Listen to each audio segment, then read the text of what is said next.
Oh, ça faisait longtemps, hein? Ça faisait quand même assez longtemps qu'on n'avait pas entendu cette belle petite musique pour le cours d'aujourd'hui que je vais vous présenter parce que vous avez la chance et l'immense honneur d'être encore à la maison en train de me regarder. Et oui, je suis certain que toi, là, toi qui es en train de m'écouter, qui prend soin de sa réussite scolaire, qui sait qu'il a besoin de tous ses points, tu m'écoutes exactement au moment où je l'ai demandé, hein, n'est-ce pas? C'est ça qui est important. OK, bon là aujourd'hui c'est écrit chapitre 3 là parce que j'ai oublié de changer mon chapitre encore, parce que j'ai tout rebrassé de l'ordre. Alors aujourd'hui en fait c'est pas le chapitre 3 mais c'est bien le chapitre 5, c'est presque l'avant-dernier parce qu'il y a peut-être un chapitre qu'on va faire entre le chapitre 5 et le chapitre 6 qui sera le dernier chapitre de l'année. Mais une chose qui est sûre, c'est que, puis là je cherchais mon journal que j'ai oublié, mais c'est pas grave. Une chose qui est certaine en fait, c'est que on commence dans le fond la troisième partie de notre année d'économie, médias et société. Fait qu'on a commencé, on a réglé le code société. Ensuite de ça, on s'est occupé d'économie. Puis on a vraiment, je pense, fait le tour de plusieurs aspects économiques. Puis là, maintenant, dans les prochains cours, en fait, il va y avoir 5 cours de notes de cours, mais qui vont tout être mélangés. Là. On va en faire 2. Après ça, on va regarder un film. On va aussi avoir un gros projet. Bon, tout ça, toutes des affaires probablement que l'autre Martin qui vous a probablement parlé va vous avoir donné ces informations-là. Il va vous donner ces informations-là. Là, on va s'attarder au concept de médias. Puis c'est un concept qui est super important, puis je vous dirais que c'est un concept qui me tient à cœur parce que les médias, puis le pire, c'est que je pense que j'ai commencé un petit peu à vous parler de marketing. Les médias, c'est un des aspects qui, selon moi, va probablement vous toucher le plus dans votre vie. Vous allez être confronté à différents types de médias et surtout vous, je pense que vous êtes concentré surtout dans les médias sociaux. Et les médias sociaux, c'est comme l'aspect moderne de l'évolution totale de ce qu'a été les médias jusqu'à aujourd'hui. Aujourd'hui, on a accès à tout plein d'informations et je pense que c'est une très bonne chose. Et d'ailleurs, le dernier chapitre de l'année, on va le passer sur les médias sociaux. Par contre, comme pour ce qui est du marketing, où j'ai essayé de vous présenter le monde du marketing en sachant très bien que probablement la majeure partie d'entre vous, vous n'allez pas nécessairement faire du marketing dans votre vie, mais au moins si vous savez comment ça fonctionne et comment tout l'aspect marketing est construite, je pense que ça va être plus facile pour vous de les contrôler plutôt que d'être contrôlé par eux. Et c'est la même affaire que je veux faire avec les médias. Là, on a un chapitre qui s'appelle les médias traditionnels parce que je pense que pour bien comprendre le monde dans lequel vous vivez présentement avec les médias sociaux, il faut savoir d'où ça a commencé. Donc, c'est un chapitre qui est beaucoup plus traditionnel. On va avoir des notes de cours. D'ailleurs, vous êtes supposé les avoir avec vous présentement. En tout cas, moi, je les ai. Alors, vous avez vos notes de cours. Je vous ai donné également un feuillet d'exercice. Puis, il va également, il va y avoir un examen traditionnel à la fin et un projet agrémenté, tout ça par un film. Vous savez qu'il y a un film par chapitre. C'est un film qui est un petit peu plus obscur cette fois-ci. C'est pas un documentaire, c'est un film, mais qui tourne autour du journalisme et le projet que vous allez avoir à faire, qui vous sera expliqué en temps et lieu. C'est le projet journal qui est super le fun à faire, mais je vais vous donner plus d'informations. Fait que là, je vous dirais que on va commencer par parler des médias traditionnels. Puis, dans les médias traditionnels, là, comme vous pouvez voir, là, médias traditionnels, chapitre 3, évolution et transformation. Dans les médias traditionnels, moi, je veux vous en parler parce que c'est drôle comment on a un certain clash au niveau des générations parce que moi, j'ai vécu. Bon, je suis né dans les années 70, ce qui montre un petit peu mon âge, et j'ai vécu cette transformation rapide et incroyable des médias traditionnels. Puis les médias traditionnels, on parle de quoi? On parle de journaux, on parle de radio et on parle de télévision. OK? Et quand j'avais votre âge, en secondaire 4, en secondaire 5, une des jobs les plus courus que j'ai jamais eu la chance de faire, mais que j'aurais aimé faire, dans ma jeunesse, c'était un camelot. C'est ces fameuses personnes qui amenaient les journaux aux gens. Parce qu'il y avait tellement de personnes qui étaient abonnées à des journaux, le Journal de Montréal, le Journal La Presse, le Journal Le Devoir, que ça prenait des camelots, ça prenait des jeunes qui se levaient à 5 heures du matin, qui recevaient le journal chez eux, paquet, puis qui prenaient leur vélo, qui s'en allaient à pied là, tous les matins de 5 heures. Il y avait leur run à faire. Puis ils gagnaient quand même un bon petit montant d'argent. Puis ils faisaient ça souvent, c'était du lundi au vendredi, samedi, dimanche. Ils faisaient ça tous les jours. Puis ils se faisaient de l'argent de poche en livrant les journaux parce qu'il y avait beaucoup de gens qui étaient abonnés à ça.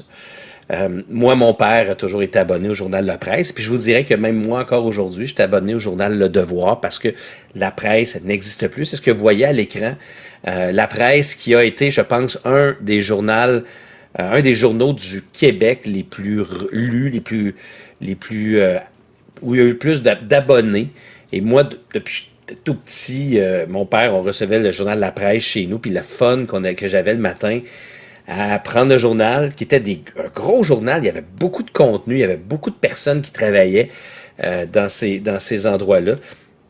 Puis, moi, évidemment, je prenais le cahier du milieu, qui était le cahier des sports, parce que c'est ce qui m'intéressait à votre âge. Puis, je regardais les sports pendant que mon père, il lisait le journal au grand complet. Puis, c'était un plaisir, et encore aujourd'hui, c'est un plaisir de recevoir le journal à la porte, mais ça l'a beaucoup changé. Voyez-vous, ce que vous voyez là, c'est un petit peu l'évolution du journal La Presse qui a vu le jour en 1884 et jusqu'en 2015, c'était un des journaux papier avec le Journal de Montréal qui avait le plus de tirages et qui était le plus lu. Puis la dernière publication en papier a eu lieu le 31 décembre 2015. Et là, maintenant, la presse existe toujours, mais elle existe numériquement, avec surtout la Presse Plus. Fait que voyez-vous, ça a comme commencé en 1884, mais il s'est passé quelque chose qu'on va appeler le déclin des médias traditionnels. Puis c'est un petit peu ça qu'on va essayer d'étudier ensemble dans les prochains cours. On va essayer de voir, bon, premièrement, quels sont ces médias traditionnels-là. Puis c'est de l'apprentissage très, très relax, là. J'imagine qu'il y en a plusieurs d'entre vous qui connaissaient déjà ces choses-là, mais on va apprendre sur l'évolution de ces médias traditionnels-là. Puis on va essayer de comprendre pourquoi ils ont connu un déclin si rapide. Parce que je vous rappelle que jusqu'en 2010, il n'y a jamais personne qui remettait en cause les médias traditionnels. Hey, quand j'avais votre âge, j'écoutais la télévision. Puis là, vous allez dire, oui, on en a des télévisions. Non, je parle de la télévision traditionnelle. Moi, la musique, j'écoutais ça à Musique Plus ou j'écoutais ça à la radio. Puis aujourd'hui, si on était en classe, probablement que je poserais la question, qui écoute la télévision? Qui écoute la musique à la télévision? Ou même qui écoute la musique à la radio? Ça n'existe plus. On a tous nos petits bidules, on a tout ça ici où on reçoit le contenu qu'on désire, qu'on veut avoir. Même affaire pour les vidéos. Mes enfants, je pense que si on ne s'assoyait pas pour regarder des films ensemble une fois de temps en temps, on n'écouterait jamais la télévision ensemble. Parce que mes enfants écoutent YouTube, comme ce que vous êtes en train de faire là présentement. Fait que c'est ce qu'on va faire. Puis, première chose, évidemment, très importante, c'est de savoir exactement c'est quoi un média. Alors, je vais vous passer un petit vidéo qui est, je vous dirais, c'est pas le meilleur que j'ai trouvé sur Internet. Puis regardez, à chaque fois qu'on présente un joueur de jeux vidéo, il faut toujours qu'il ait de l'air un peu niaiseux. Je ne sais pas c'est quoi cette tendance-là, mais en tout cas, je vous présente cette petite vidéo qui vous explique en même temps c'est quoi des médias.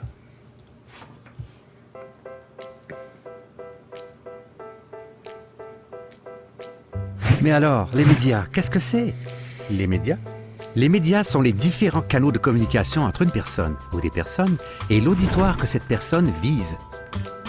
Télévision, radio, journaux et Internet sont différents types de médias. Les imprimés sur papier sont les médias les plus anciens. Aujourd'hui, à cause de l'évolution technologique, nous sommes exposés aux médias presque continuellement. Les médias façonnent notre perception de ce qui est vrai. Ils nous rejoignent sous forme d'affichage, de signalisation, même sur nos vêtements. Et ils nous relancent à la radio, à la télé, sur l'ordinateur et le téléphone intelligent. Et ils sont encore présents sur l'Internet, les canaux vidéo en ligne et tous les médias sociaux. Alors regarde autour de toi, les médias sont actifs partout et ça n'est pas prêt de s'arrêter. Informe-toi pour mieux comprendre les médias. Amuse-toi, deviens un crack des médias. Pense à une journée ordinaire de ta vie et identifie les différents médias qui y sont présents. Bon, c'est un petit peu enfantin, hein, on s'entend, cette affaire-là, mais quand même, je pense qu'il a bien dit le concept de médias, puis c'est drôle parce que c'est vrai qu'on est entouré de ça, puis toute votre vie, vous allez être entouré, puis c'est drôle parce que vous savez que j'ai mon chandail de la zone jeux de société, qui est un chandail de ma chaîne YouTube, puis effectivement, c'est de l'information. Donc, les médias, c'est vraiment, comme on voit à l'écran, puis en passant, toutes les notes que vous avez à prendre sont soulignées. Par contre, étant donné qu'on est sur une chaîne YouTube, je ne prendrai pas le temps nécessairement que vous ayez, je veux dire, de prendre. J'attendrai pas que vous ayez fini de prendre en note. Je sais que vous pouvez peser sur pause pour prendre les différentes informations. Fait que je vais y aller comme ça pour qu'on ça prenne le moins de temps possible. Alors, les médias, c'est le procédé permettant la distribution, la diffusion ou la communication d'œuvres, de documents, de messages sonores ou audiovisuels, donc qu'on entend ou qu'on puisse voir. Donc, c'est une distribution d'informations et c'est tout ce qu'on va utiliser pour distribuer cette information-là. C'est ça qu'on appelle un média. Puis, il y en a de différents types, là. Puis, évidemment, aujourd'hui, avec les médias sociaux, c'est encore plus vaste. Mais à l'époque, les grands médias, c'était surtout le journal que vous voyez là, la radio qui a été tellement importante dans les années, je dirais, 1950 jusqu'à tout récemment, et la télévision qui, on pourrait dire, est encore là, mais elle s'est transformée. Fait que aujourd'hui, ce qu'on va voir, comme vous pouvez voir dans vos notes de cours, ce qu'on va faire, c'est qu'on va tout de suite faire un genre d'historique, l'évolution de tout ce processus médiatique-là. Puis après ça, dans dans les cours subséquents, ce qu'on va faire, c'est qu'on va prendre chacun des médias traditionnels, donc journal, radio, télévision, puis on va les regarder avec un petit peu plus de détails. Comme je vous dis, il n'y a rien de vraiment compliqué dans ce que je vais vous présenter, mais ce sont des informations qu'il faut savoir. Fait qu'on va commencer avec la préhistoire. Bon, on en a déjà parlé aussi quand je vous ai présenté le marketing. Tout le processus marketing va commencer, évidemment, avec toute cette histoire de la communication qui a commencé avec l'homme de Cro-Magnon, peu importe, là, donc 40 000 ans. Donc, il y a à peu près 40 000 ans, communication qui va commencer à ce moment-là. Et les premières écritures, les écritures qui vont commencer à peu près il y a 6 000 ans. Et moi, ce que j'aime beaucoup, c'est la belle petite fresque que vous voyez devant vous, qui est une fresque qui représente souvent la théorie d'évolution de Charles Darwin, là. Donc, le fait qu'on soit parti du singe avec toute l'évolution. Puis, évidemment, on l'a changé avec cet aspect moderne que c'est comme si l'homme avait appris à chasser, puis être individuel, puis être capable de s'autosuffire. Et là, plus on avance dans le temps, plus il redevient encore courbé devant ces médias sociaux. Parce que vous savez que les médias sociaux en général n'ont pas la cote chez plusieurs personnes en disant que ça abrutit les jeunes. Et là, on pourra en discuter ensemble lorsqu'on sera sur les médias sociaux. Est-ce que c'est vrai que ça abrutit les jeunes? Mais en tout cas, ça pour vous dire que ce que l'on vit aujourd'hui a commencé il y a quand même très longtemps avec ce développement de la communication et de l'écriture. Et là, tous les éléments qu'on a déjà vus dans l'historique des médias, donc l'invention de l'imprimerie, qui va voir le jour on dit qu'en 1434, qui, avant l'invention de l'imprimerie, c'était des moines copistes qui s'occupaient de transmettre et de réécrire certains documents importants comme la Bible de génération en génération, parce qu'il y avait quand même des livres qui existaient, mais c'était des gens qui étaient mandatés pour justement les transcrire, parce qu'on n'avait pas d'imprimante, comme l'imprimante que j'ai à côté de moi présentement, ça n'existait pas, et on n'avait pas ça. Donc, en 1434, cette invention-là, par un certain Johannes Gutenberg, qu'on a déjà parlé avec cette technique de caractère mobile en métal, dont vous voyez un petit peu là. Je pense que c'est pas nécessairement ce qu'utilisait Gutenberg en 1434, mais c'est quand même juste pour vous dire que c'était pas quelque chose qui était simple, parce qu'il fallait quand même graver toutes ces lettres-là, puis chacune des pages, il fallait quand même s'occuper parce que là, vous voyez des lettres interchangeables qui vont améliorer l'imprimerie, mais au début, on gravait directement le livre en question. Donc, c'était pas un processus qui était rapide quand même, mais beaucoup plus qu'avant. Sauf qu'oubliez pas que c'est pas Gutenberg qui est le premier à avoir créé l'imprimerie, hein, mais c'est bien les Chinois qui ont inventé ce système-là au 2e siècle, mais qui a été perfectionné ensuite de ça par Gutenberg. D'ailleurs, le premier livre qui a été imprimé, on en a parlé, c'est la Bible, que j'ai eu la chance de voir une des premières Bibles imprimées à Washington, lorsqu'on va visiter la Bibliothèque nationale de Washington. Puis, ils en ont une Bible présentée, là. Puis c'est quand même assez impressionnant quand tu regardes ça, en sachant que ça vient du 15e siècle, là. Fait que voilà, mais c'est sûr, on en avait déjà parlé pour le marketing. C'est la même chose pour les médias. C'est sûr que l'invention de l'imprimerie, c'est un point marquant dans l'évolution des différents médias. Là, ensuite de ça, bien, on va voir les affiches. Alors, les affiches, encore une fois, toujours en lien avec le fait d'étendre ces fameuses informations-là. Puis là, vous en avez des exemples, mais les affiches, on dit que déjà au Moyen-Âge, les rois utilisaient les affiches afin de partager au peuple les lois à respecter. Puis on a la Deuxième Guerre mondiale qui va amener une augmentation significative du besoin d'utiliser la propagande parce que on voulait inciter les jeunes et les moins jeunes à venir s'enrôler dans l'armée pour participer à la Deuxième Guerre mondiale. Mais les affiches ont commencé à prendre leur popularité tout de suite après l'invention de M.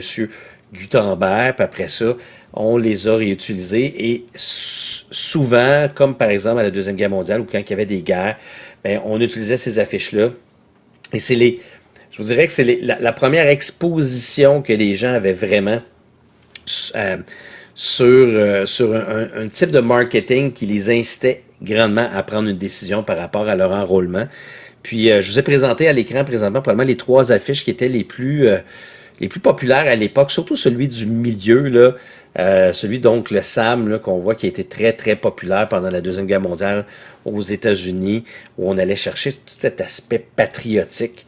Fait que bon, ça commence tranquillement, mais évidemment les affiches vont le lien très important entre les artistes qui faisaient ces affiches-là, parce qu'on n'avait pas encore nécessairement de photographie, et aussi donc le fait de passer le fameux message en question. Donc voilà pour ce qui est des affiches.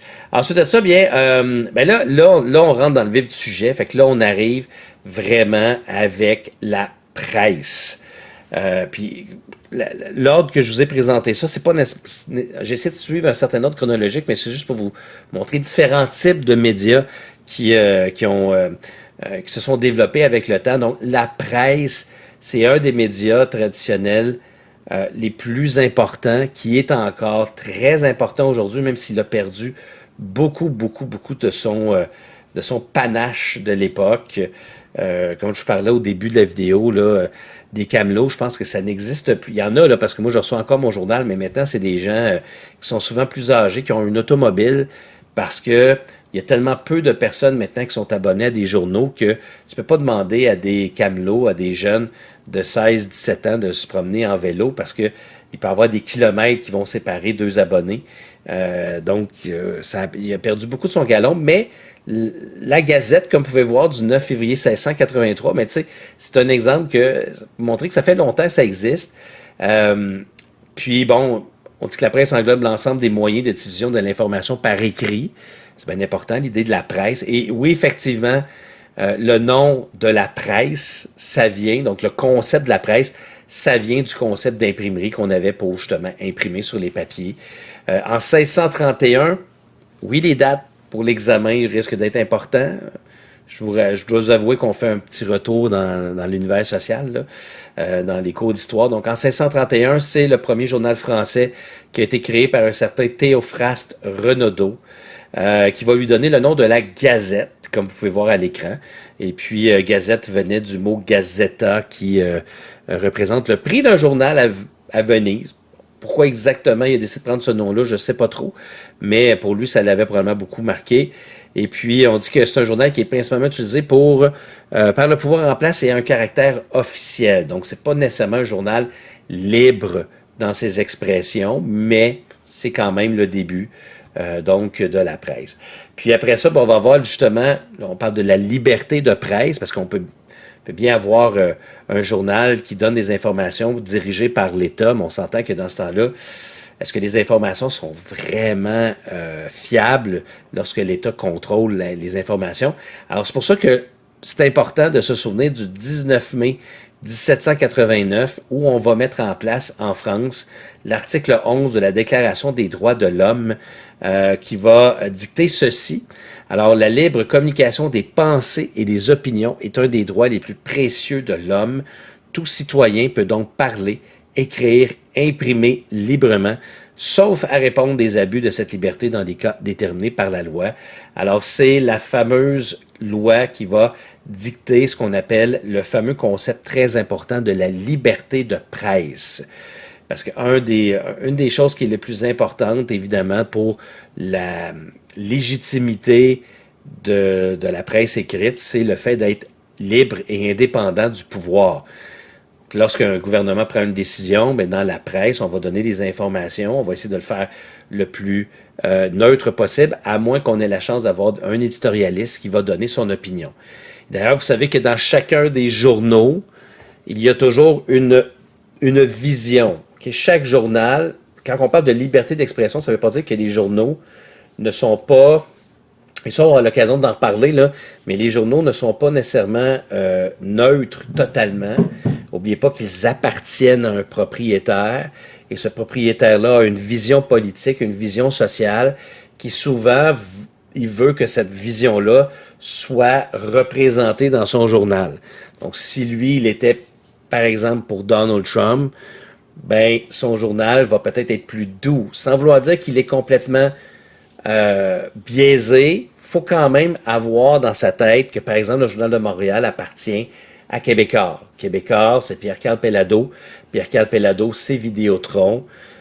Puis Pierre-Carl Pellado, c'est l'ancien chef du Parti québécois, souverainiste.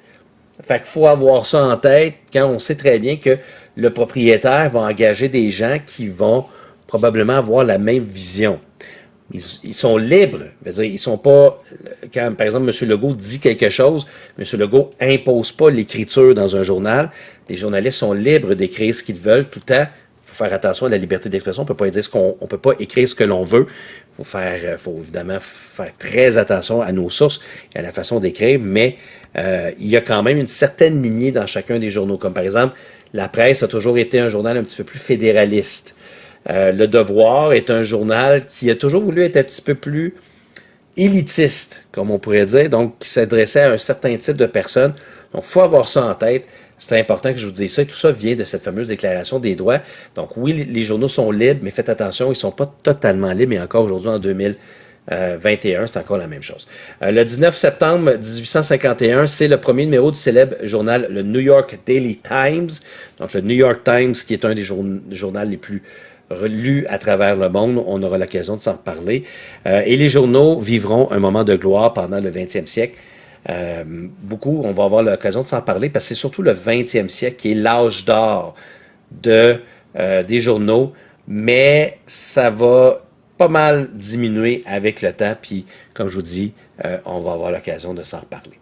Je vais vous parler de la radio rapidement. La radio, mon Dieu, c'est...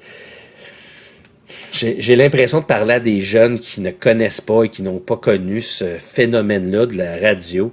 La radio existe depuis le 5 novembre 1898 où on a eu la première transmission sans fil en France au 3e étage de la Tour Eiffel. Évidemment, la radio existe grâce à la technologie du code Morse qu'on a utilisé pour justement transmettre des informations à travers les ondes.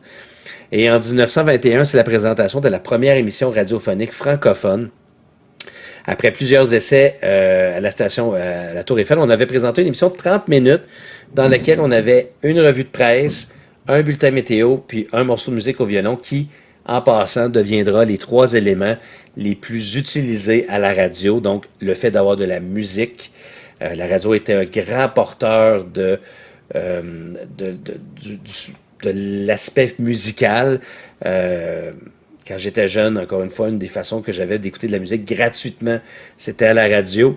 Le bulletin météo, qui est toujours encore une place très importante dans une radio, et la presse, donc le fait d'avoir de l'actualité. Fait qu'évidemment, la radio va avoir, je vous dirais, un aspect très important qui sera, selon moi, qui sera révolutionnaire et qui sera très utilisé également au 20e siècle. Surtout pendant la période de guerre où on voulait avoir des informations. Ce que la radio amenait par rapport aux journaux, vous comprenez, c'est l'aspect rapidité d'information. Le journal, quand tu voulais avoir de l'information, tu le recevais chez toi ou il fallait que tu ailles l'acheter, évidemment, au début du 20e siècle.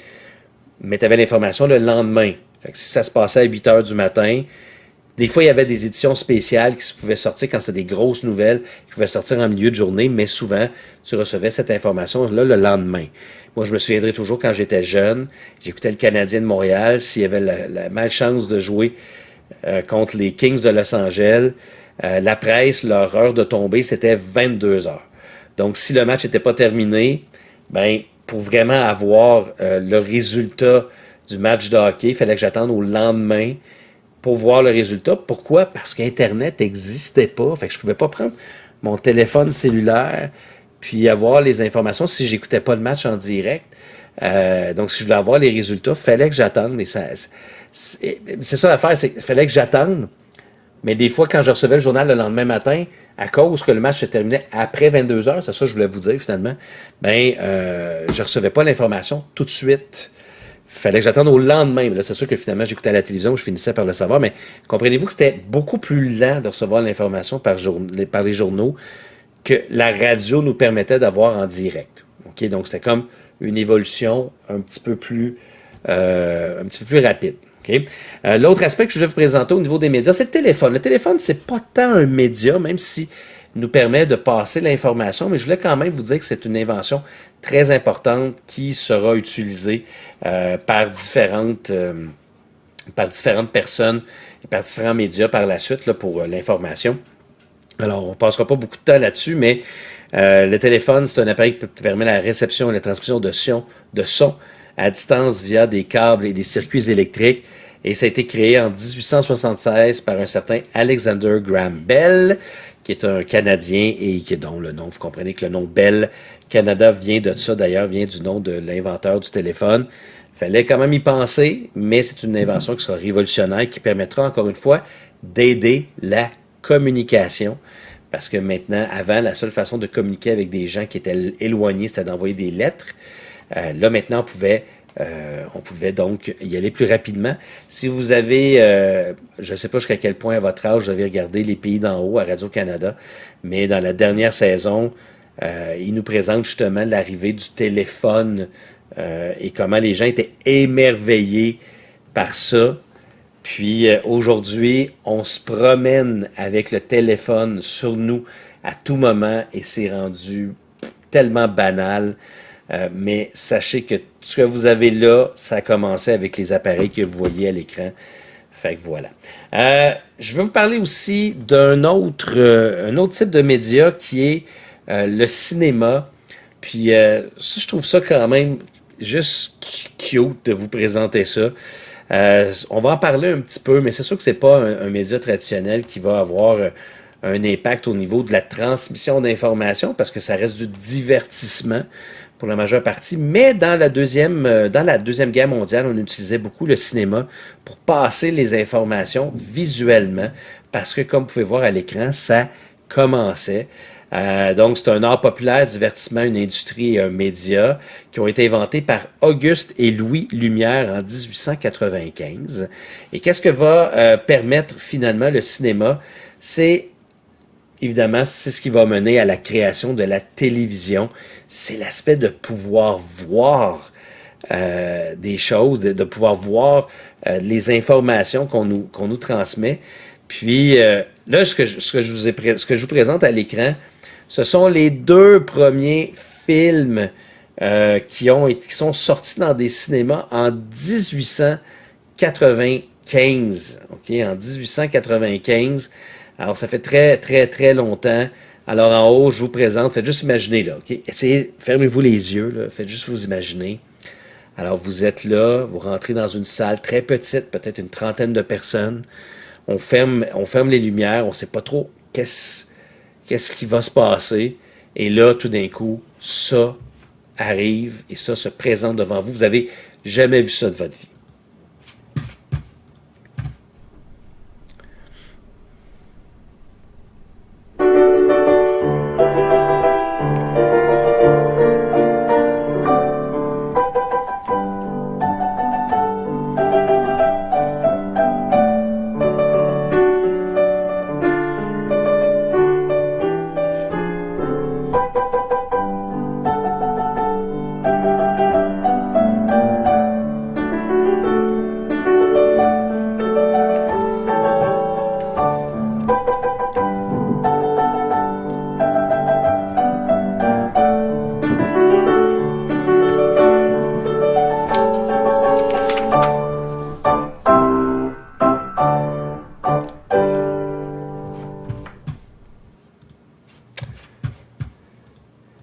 Hein? Je veux dire, je le sais, là. Je le sais que ça vous dit absolument rien, là. OK? En regardant ça, ça. Mais c'est la panique générale. Les premières personnes qui sont installées dans le cinéma partent à courir, littéralement, quand ils voient arriver le fameux train, parce qu'ils n'ont jamais vu ça. Puis là, imaginez, les gens sont assis en avant, ils voient le train arriver sur eux autres, alors ils ont peur de se faire frapper.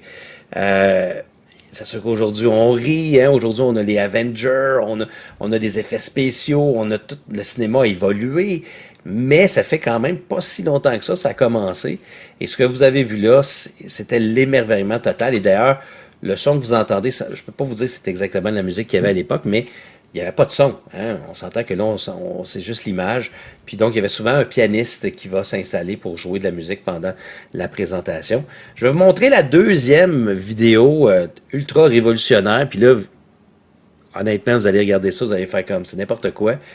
Mais les Frères Lumière se sont installés à la sortie de leur propre usine. Ils ont filmé ça, ils ont mis ça dans les salles de cinéma pour montrer vraiment le côté révolutionnaire de leur invention. Alors regardez, ça c'est un autre des premiers films au cinéma que les gens vont voir mettons, à la fin du 19e, début du 20e siècle.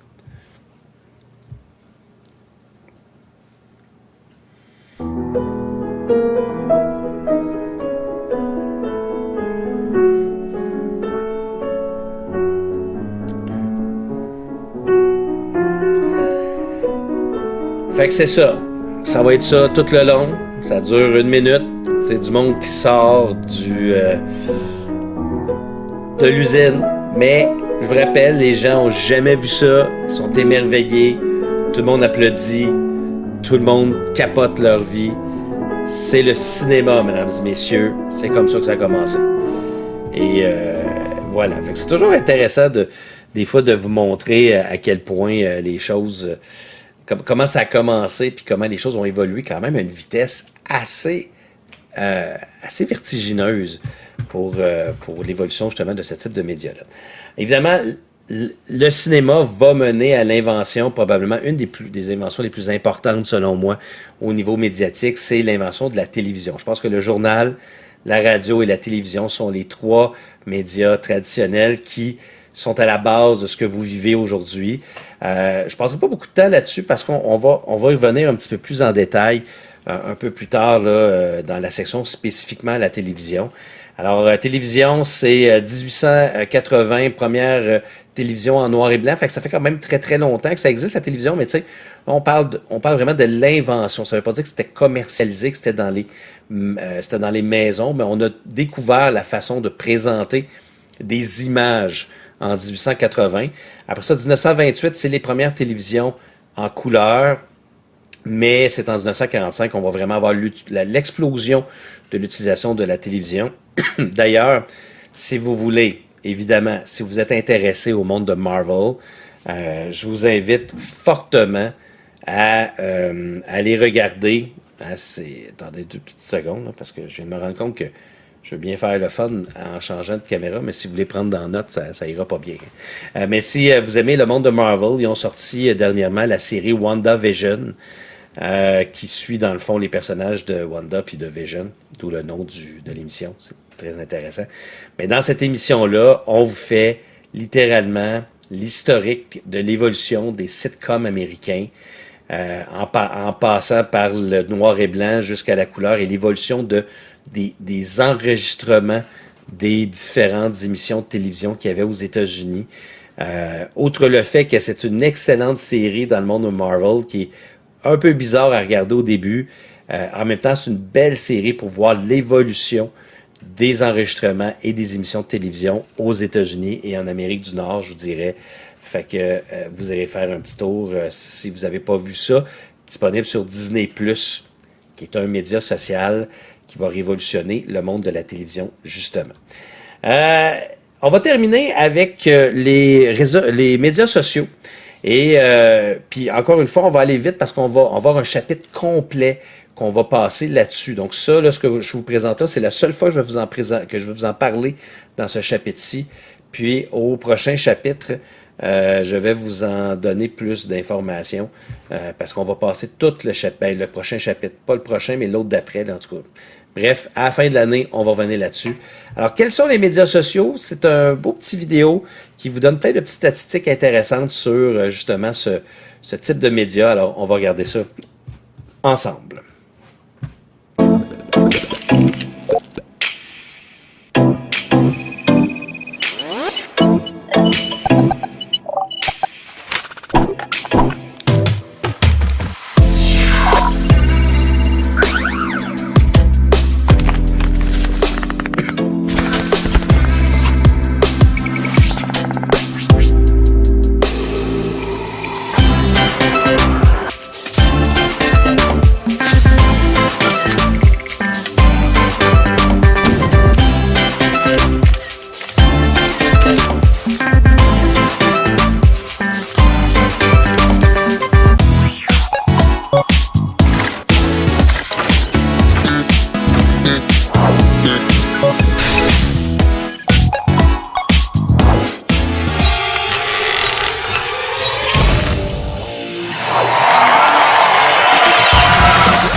C'est vrai qu'en France, plus de 80% des moins de 40 ans sont présents sur au moins un réseau social.